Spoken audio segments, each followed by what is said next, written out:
Yeah, obviously are here for a reason. You know her and you want to support her. So everything that I'm going to say is probably going to be a little repetitive, but I feel compelled to talk about what a star you have representing you.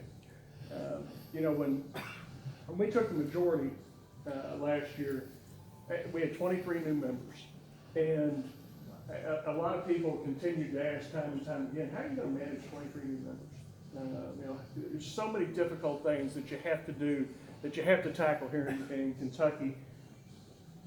With the 23 new members, how in the world are you possibly going to manage that? And I'm not going to lie to you, I was a little puzzled by that myself. We had a completely new leadership team. We didn't have a single person that had been a committee chair. It was a very steep learning curve for us, and yet somehow we managed in the very first week of the 2017 session to change Kentucky and to change Kentucky for the better. For the first time in history, we not only passed one piece of legislation, we passed 8 pieces of legislation. First time in the history of a short session that we'd ever passed legislation in that the first week of session. And it was interesting, the old majority, current minority, kept complaining about the fact that we were moving too fast, that we had never worked before this first week. And you know,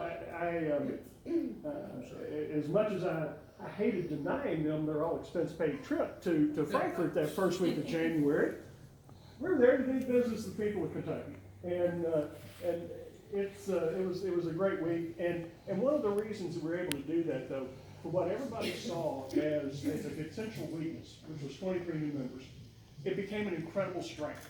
And that was every single one of us that run for office. I'm still Pollyanna. I still think that public service is a noble undertaking. And every single one of us that put ourselves out there have that vision of being able to go in and change Kentucky. And few of us ever get that opportunity.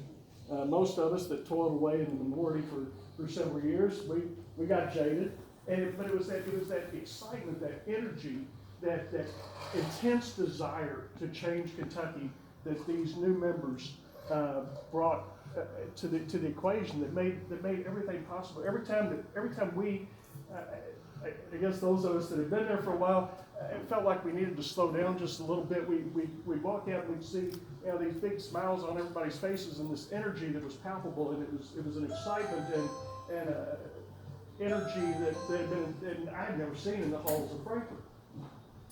And of course, Kim had distinguished herself certainly even before the election, and so when we had our leadership elections and sat around and tried to work on our chairmanships and everything, Kim was one of only 2 freshman members that became a committee chair. She is chairing the Medicaid Oversight Committee, and given everything that's going on, I'm sure she's trying to figure out what in the world she did to deserve that. But she has handled it like an absolute champion, and she's continued to distinguish herself in so many levels and in so many venues. On the healthcare side of things, the work that she has done on the opioid crisis is truly heroic, and she's making a difference in the lives of people in Kentucky every single day. And as John said, you know, the things that she's doing, it's literally it's making a difference. It's making a difference in people. And I think the things that we are doing as a majority are making the difference in Kentucky. Yes, we've hit some bumps in the road. Yes, we've had some struggles along the way. Yes, we've created a few protests and angered some people and stepped on a lot of toes along the way. But that's part of change. And but at the end of the day, it's working. At no time in the history of the Commonwealth of Kentucky have there been more people working than there are today. Never before in the history of Kentucky have we had an unemployment rate that is lower than it is today.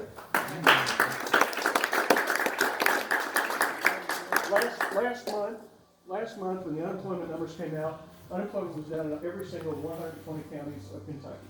Yes, there's still some work to be done, but the one thing that we know is that since we took the majority 18 months ago, there are more people working in every single county of Kentucky today than there were 18 months ago. And the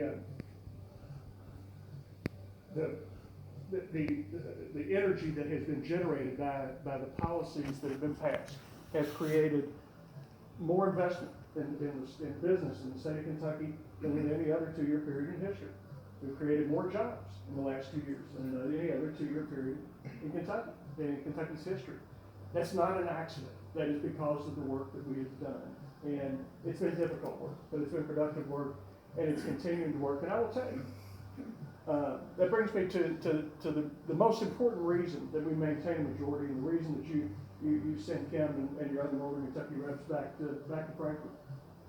The other thing that we happened last month was we had record receipts in the general fund of Kentucky. More money came into the general fund than in the history of Kentucky, any single month in history. And we ended up closing out the fiscal year, instead of a $200 million projected surplus, we had a deficit. We had a $115 million surplus. The Statistics Forecasting Group began their meetings today, and I'm confident by the time they issue their new forecast this fall, we will have a projected surplus that will amount to several hundred millions of dollars, potentially as much as $1 billion. There are two things that can happen with that surplus. Never before in modern history have we had more money in this state than we've appropriated and that we have said that we need. And so we have two options. We can open up the budget and we can start spending it. Or we can remain committed to tax reform. The tax reform that we began this year, we can continue to lower the income tax rate. We can continue to repeal the inheritance tax. We can continue the repeal of the bank franchise tax. We can continue the repeal of the LLAT tax. The things that are continuing to stifle Kentucky business. And if we miss this opportunity, if we fail to seize this opportunity to truly change Kentucky, then we will have lost an opportunity of a lifetime. And it's people like Kim that are going to continue to drive that long after I'm gone. She's going to be leading this ship. So thank you again for being here. I know that y'all, you know all these things because you're here to support her. So it is now my job to say, if there's room for another zero on your check that you wrote tonight, fill it in. There is. Just a zero. It's only a zero. If you do it fast, it doesn't hurt nearly as bad. Money is the unnecessary or the necessary evil in elections, and they're coming after us with all they've got this year. This is their one last chance to regain prominence, and they will certainly be going after all of us, but all of our new members in particular. So again, thank you for being here, Kim. Thank you for all that you do.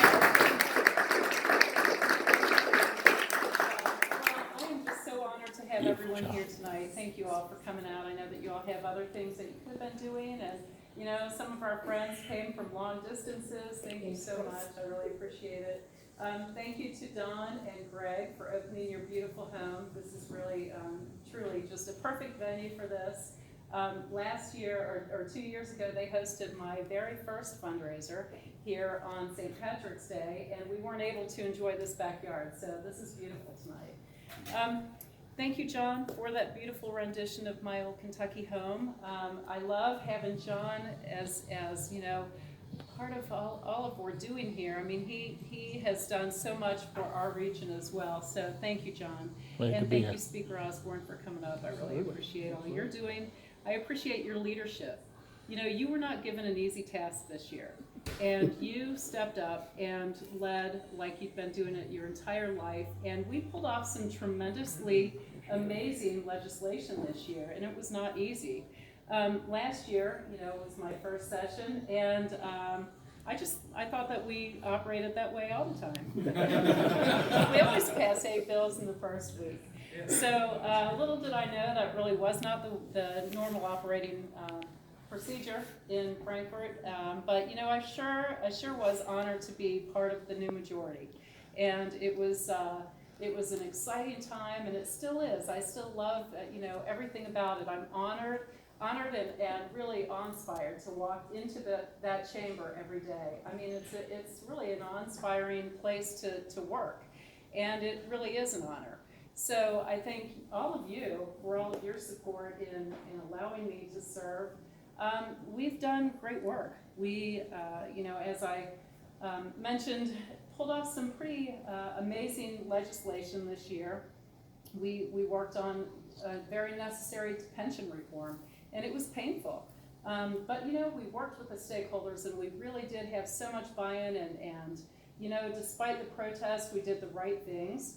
And making those hard votes is not easy, but it's really not as hard as you think when you know you're doing the right thing.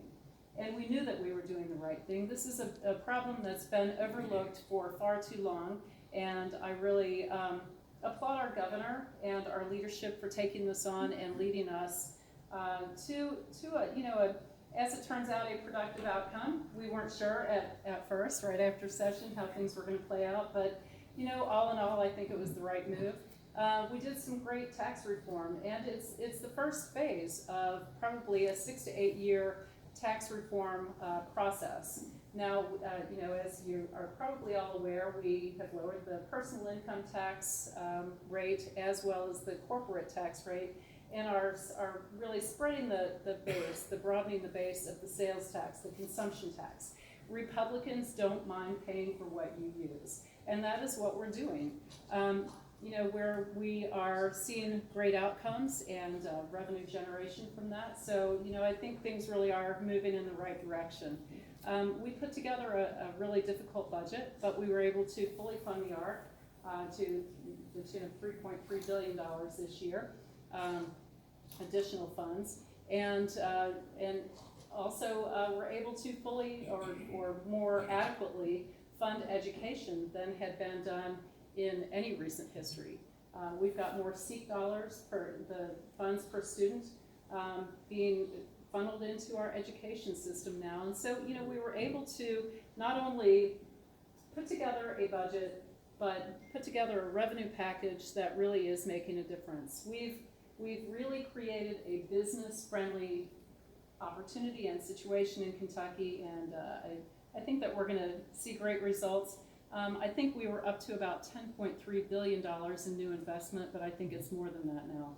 So, businesses are coming to Kentucky, and they're not as squeamish as they were in previous years. So, in addition to that, we've passed some really strong pro-life bills, and this is something that's near and dear to my heart. I think that we should value life at every stage.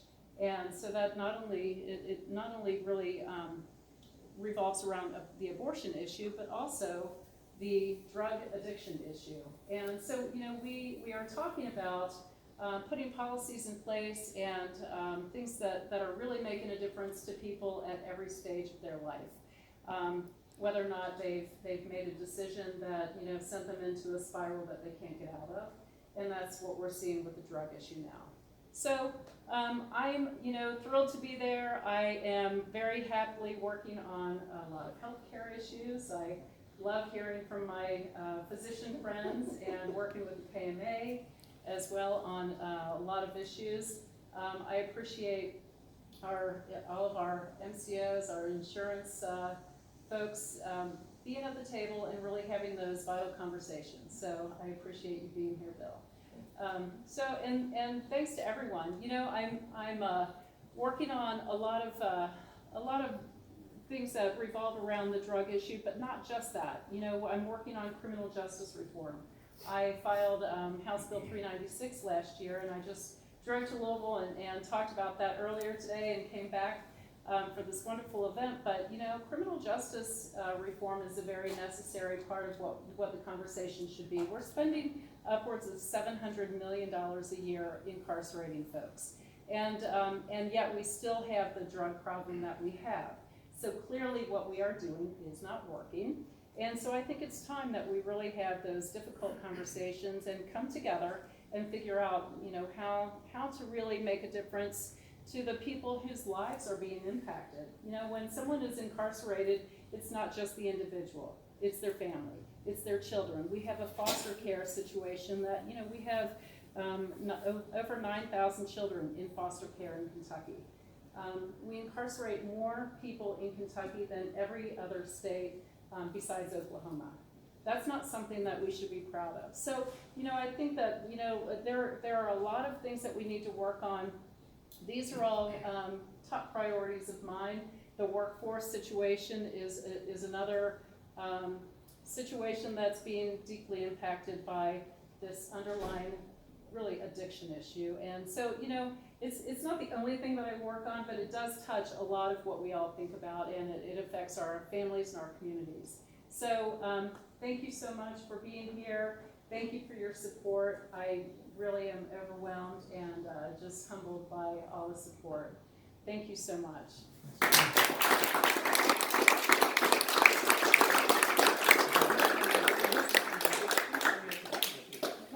Enjoy it, drink up. I had to give my mom and my dad and God the credit because my mom was the church pianist and my dad played the fiddle and whistle. And so that's where, and the good Lord gave me the voice and I was going to say, that voice didn't come from that. and the courage to sing, Thank you for being here. It is beautiful, beautiful voice. And thank you very much. As I said, gift from God. Yes, thank you now. You're blessed. I love your husband too. He's a funny guy, isn't he? I'm not sure I can call him that. Well, I mean, he's got some humor with his medicine. He does. And I hear all the time, it's like, they'll say, oh, he is such a storyteller. He tells all these stories all the time. I never forget when he told me. I'm not sure I want to hear these stories. I never forget when he told me in the office, I said, you mean I had to take this medicine the rest of my life? And he said, well, do you want to live? I said, well, yes. Yes. They can say these things sometimes, right? Doc, nice to be here with you. It's good to see you. Nice I to be was here. telling him how blessed he is to have that beautiful, beautiful voice. Well, thanks to him, I'm still kicking. Right. That works. I always say, I just cut in the soul, and the Lord does the healing. Yeah, that's right, that's true. I never cut on you. Right? No, not yet. You don't have to. Good seeing you. Nice to see you all. Take care.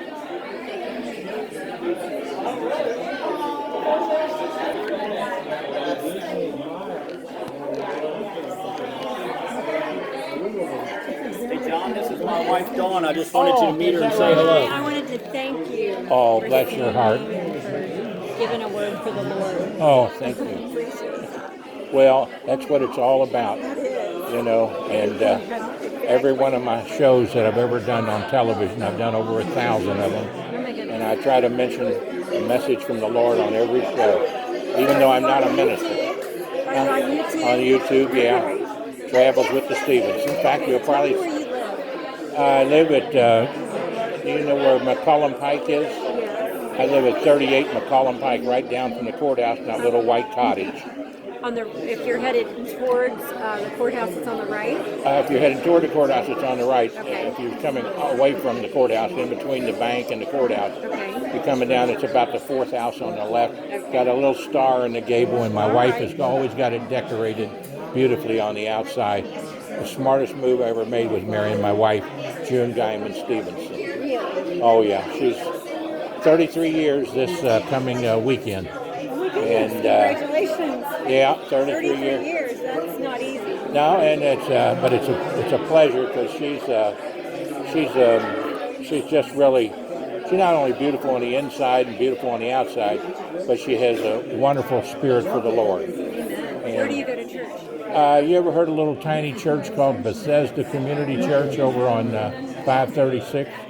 It's a little tiny church there, and we've just been going there for about the last 3 or 4 Who's months. the pastor there? His name is Tim Frymuth, and he used to be a deacon at the Oak Ridge Baptist Church, and then he was out at Piner teaching out there, and they decided to open up this little church We there. have Framoots that live on Callant Road. He's probably Well, related. he might be related. to the I'm not sure where he lives, Yeah.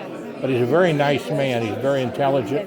He was actually raised Catholic, and he's teaching in this little sort of Baptist church. It's not called a Baptist church, but Okay, it's so a little that- community church, that Bethesda would Community. be, the part of 536 be Right before you get to right before you get to the industrial area. right. There's a little lake in front of it. Yes. And they just put a cross up the other day. Go there. And I've been going there. Actually, it was an accident I went there because of our illnesses. My wife and I, it takes us about 2 hours every morning just to get up and get ready to leave because of all my leg care and feet care. And then she has Crohn's disease and has no colon left at all. And so it's very difficult for both of us. But once we get dressed, then we can go do things. And so she packs me up, packs my little container up, and I take off doing things. Now this morning was a little different. I had to go speak for some real estate lady who was out of town, and she asked me to go speak for her, so I did this morning at 7:30. Kathy Wolf. She's with Sherman or Williams or Keller Williams, and she's the one that helped me. I've been a real estate broker for 47 years, member of the board for 47 years, but I'm not hardly able to do steps anymore. So, but if I got a friend that wants me to sell their place like I did with this one, I try to do it. And I try to find veterans some homes. I do work on that. So, but that's sort of thing that we do. And then, but it was by accident about 4 months ago. My wife said, "Why don't you go over there and check this church out?" And so I was headed down to Dry Ridge for something, and I drove by there, and I saw that it was about church time. So I pulled in and went to the church, and they just happened to be dedicating the church that day. They had just built it, the new little chapel there, and so they had their dedication, and so I went there, and I thought, well, I'll get my camera out and I'll film it for them. So you've gone there a year? And I've just been going there about 4 months. 4 months, and Yeah. they just built that. Just built that. I know they were meeting in a house. Yeah, they just built that little chapel out there, finished it up. Yeah. And so he started telling the story about it, so I got my camera out and filmed it, and I put it on Facebook for him and on YouTube for him. Okay, I'm going to have to look under Bethesda Baptist Bethesda Community.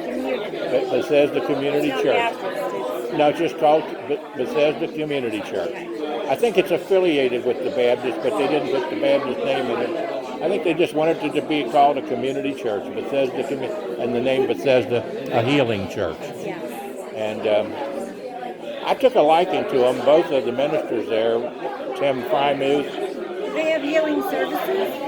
I think they have some healing services there too. Yeah, I don't know everything, all that. My wife my wife's a Bible student. I read the Bible and I study it and I put things on, but she knows it. She knows the Bible frontwards and backwards, and so she teaches me a lot. And she's an awesome lady. She used to teach a lot of women's classes called Beth Moore Bible Study. And so she taught that study down in Louisville, and then she taught it in Lexington, she taught it in Cincinnati. And she'll probably teach it again sometime, but our health is playing a role in what we can do and not do, you know. So, but I still go. And Glad to hear it. and I'm glad that this is a beautiful place here. And I complimented him. God's blessed us. Oh, We should use it for him. God's blessed us, and I knew his father.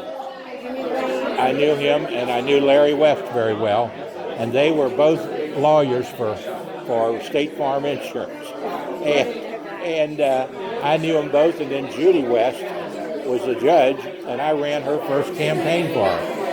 And in fact, I ran her first campaign for her, and I helped her run Martha Lane's campaign as the first governor in the state. Yep. And I had an aunt that was commissioner of the arts with John White. is that right? My aunt is Lois Matthews. Lois Matthews. She was a Barker, Lois Barker. She was a Musselman. She married a Musselman. Wonderful. Married Tim Peters right now. They've been married like 16 or 18 years. They've been married quite a long time. And they live at Tallgrass Farms. That's in, I think it's in Mercer County. My grandparents were from Mercer. Is that right? Well, you have a beautiful home here. And you've all, both of you, you and your husband have done a magnificent job in putting it together. And believe me, I know one thing for sure. He didn't do it alone. He did it with his wife. And it takes both of you from the I standpoint. And you know, I always tell people, I should have said it here today, the good Lord made man, and he looked down and he surveyed the situation and he said, oops, I can do better than that. He made the ladies. My wife likes that one.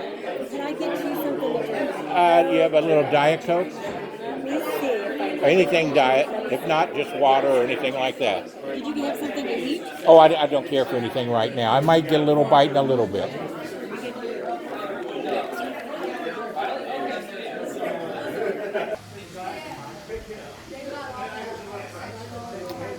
Well, this has been a beautiful evening. I've certainly enjoyed myself here. A beautiful home, beautiful pool, and stone and rock falls out there. I see Judge Moore and his wife there. And Gary Moore.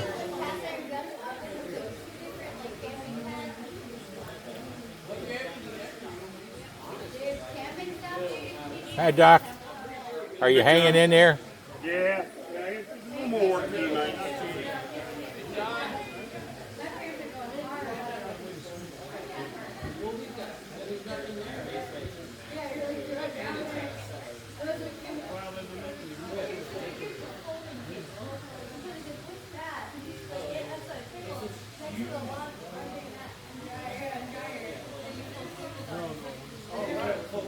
Another Hang on daughter-in-law just a sec. coming. Now, tell me who she is. This is my beautiful fiance, Katie Nance, who just got engaged last Friday. Couldn't be Fantastic. happier about it. Well, now I'll give you a Very little excited. advice here. Yeah. When the good Lord made man, he looked down and he surveyed the situation and he said, whoops, I can do better than that, and he made the ladies. Yeah, he did. My wife likes that one. That's amazing. Now, one thing you're going to have to do since you're engaged, now get over here together, I'm just on film. You're going to have to do this some night. There's a fellow by the name of Billy Preston. All right. And he played organ for Elvis Presley many times, but in his younger days, he went to his mother's little church, and they had an organ that broke down, so he got his guitar out, and he wrote this song and sang it. And it became popular by Joe Cocker later all over the world as a love song. But when Billy Preston wrote it and sang it first, he did this. He said, you are so beautiful to me. You are so beautiful to me. Can't you see? You're everything I hope for. You're everything I need. You are so beautiful to God. Now you see, when he first sang that song and he wrote it, he sang it to God. Yeah. And I had to heard that version. that's a true history story. And it has become a great love song. Yeah. But when you have a marriage, get married with the three chords intertwined: the husband, the wife, and God. And when you intertwine the marriage with those three, the marriage stands a much better chance of being for life because you have God in it. Praise the Lord and pass the ammunition of godly principles. That's enough. That's enough preaching for me. You're off the clock. Thank you. That was beautiful. I'm off the clock.